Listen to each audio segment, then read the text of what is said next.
still tuned in to News and Views of myself, Salalo Makwidiri, and we're in the second hour of the show, and we're going to be starting with a story that is unsettling and very, very concerning. A group of 17 young South African men, aged between 20 and 39, are reportedly stranded in eastern Ukraine's conflict zone, and apparently have been lured under the promise of lucrative security training and job contracts. And instead of bodyguard training or any kind of legitimate training or employment, they've been allegedly delivered into the hands of a foreign mercenary outfit. And at the center of the storm, the allegations involving members connected to a political party that is the MKP, and Jacob Zuma's daughter, who apparently is the one that was behind, this, I don't know, trafficking, can we call it that? Being lured into a foreign country in promise of one thing and then another thing gets delivered. Very, very concerning state of affairs, and we'll be unpacking it with organized crime expert and forensic investigator Chad Thomas, who'll be giving us a bit more insight on what he knows and how he analyzes this situation. Chad, good morning. Always a pleasure having you on air, and I really, really appreciate it. Good morning. Thank you so much for the invitation. I think let's jump right into it. From everything that we know so far, how would you classify this situation? Is this a case of human trafficking, mercenary recruitment, fraud, or I don't know, some toxic mixture of all three? Yeah, so the caveat is that a lot of what I'm going to say is speculation based on my experiences in the past and what we've learned internationally. So let's get to the crux of it. These guys were purportedly going overseas for some or other security type training. They've ended up being recruited into a mercenary group that is siding with a country that's at war. That is in direct contravention of a piece of legislation that we have in South Africa that strictly prohibits South Africans from acting as mercenaries or operating for other armies that are at war. It's something that came out in South Africa's new dispensation. We had our soldiers, after the new dispensation coming into effect, a lot of ex-SADF members did not want to form part of the SANDF and joined outfits such as Executive Outcomes, Saracens, and others, and were fighting throughout Africa. And this legislation came into effect not just to protect countries that are at war, but to protect people from South Africa being recruited to do things that could put them at risk, as well as put our country's reputation at risk.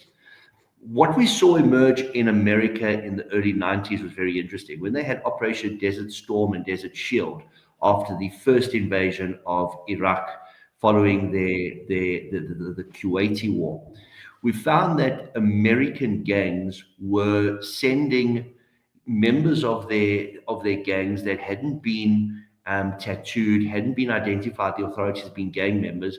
They sent them into the military to receive specialized training. Once they received that training, they would come back after serving their time, and they would then join the gangs in a training capacity or in a capacity that they could carry out certain operations that only military trained people could carry out.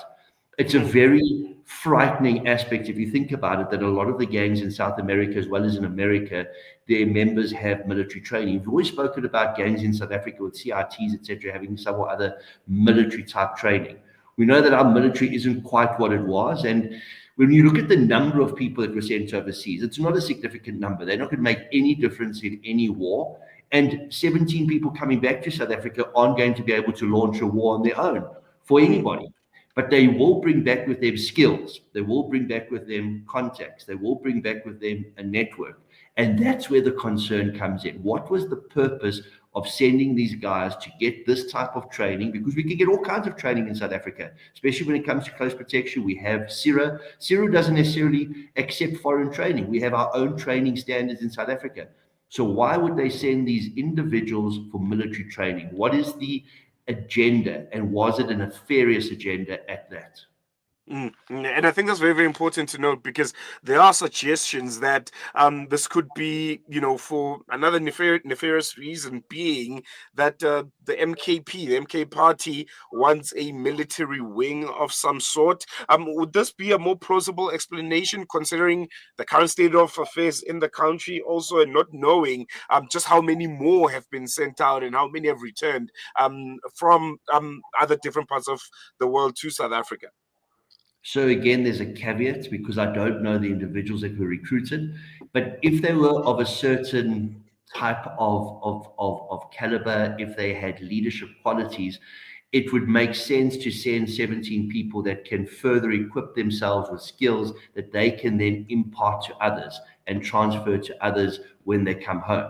So when you looked at the original Mkhonto we sees, where when they were sending people into exile to train in Libya, to train in other countries during the struggle days, they didn't necessarily send a lot of people on that specialized training. They would send a few who would then be able to train others in other countries. So they would come back to places like Zambia, Angola, Zimbabwe. They would then train up members there.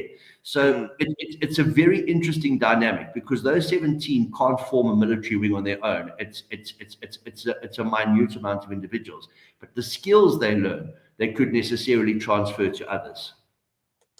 That's a very, very scary, I think, reality. I think what's concerning for me, especially, is, given that, the accused parties here are not faceless, they're actually linked to political networks and social connections, and family ties. How does the involvement of high profile or politically connected individuals change the dynamics of accountability here? I mean, the Zuma family, very well connected, very well known here in South Africa, and them being connected to this. How i- interesting is it that there might not be any kind of accountability? Well, let's change the narrative and the dynamic. Imagine, for example, AfriForum and Solidarity sending 17 white South Africans to train in Israel. Let's change the narrative again, and a Muslim community like Gift of the Givers sends 17 people to train in Yemen. Can you imagine the outcry against Solidarity, AfriForum, or Gifts of the Givers, who are organizations that are not necessarily linked to politics, but are social and cultural organizations that have a massive impact on our country? Can you imagine if they were sending people abroad for so-called training? So we can't look at this as being, oh, well, it's the MKP, Zuma was in exile, he received training, maybe there's something legitimate to this. We have to look at it from the perspective that South Africans are being sent into a theater of war to receive training for what purpose, or to serve for what purpose. And if they've been used, if they have been trafficked, like we've seen South Africans go to Thailand under false pretenses, they're trafficked into Myanmar to work in scam call centers. We've seen women that have been trafficked as prostitutes, and they weren't actually wanting to work in the sex trade, they were actually trafficked and they were exploited. If these people were being exploited, maybe this was a test run, maybe this was the first 17, and then there were going to be hundreds to follow. Or these were 17 that went there to get training, and they're going to come back and give training. And that's why I gave the caveats at the outset. Right now, we're speculating, but we need to take this a lot more seriously than what we are taking it. Because, like I mentioned, imagine the optics if an organization like AfriForum or Solidarity had to send 17 individuals for training in Israel during the Palestinian conflict. Very, very important to note. And I think you touched on my next question just a bit.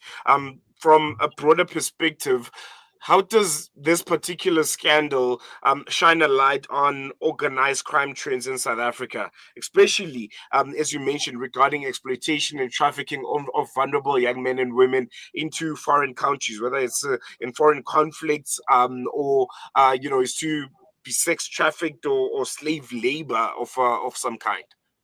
Well, there's two pieces of legislation that come into play here. We have legislation specifically regarding South Africans providing military assistance in theatres of war, which outlaws it. So that in itself is a criminal offence. But if people are benefiting from it, and if a group of people are benefiting from this so-called trafficking, well, then they're involved in racketeering, which falls under the Prevention of Organised Crime Act. That in itself is a very serious criminal offense. So we're looking at two pieces of legislation that may have been contravened. Another aspect we need to look at from the organized crime perspective is the analogy I gave you of the early 1990s, where American gangs were sending gang members or affiliated members that hadn't been made by the authorities into the military to receive training so that they could then bring that training back and train up gang members to fight turf wars, as well as to undergo special duties as such when it came to infiltrating other gangs or stealing product from other gangs. So that's another organized crime aspect we have to look at. So there's a lot of questions here that need to be answered, and it's not something that we can take lightly. It's in contravention of current legislation. There has to be prosecutions in this respect, and we also have to find out what the narrative was, why these people were sent there in the first place. They have a chat. Thomas Iris, forensic investigations and organized crime expert. Thank you so much for chatting to us. Always a pleasure. Thank you so much. They have it. We're going to take a quick break. News and Views continues after this.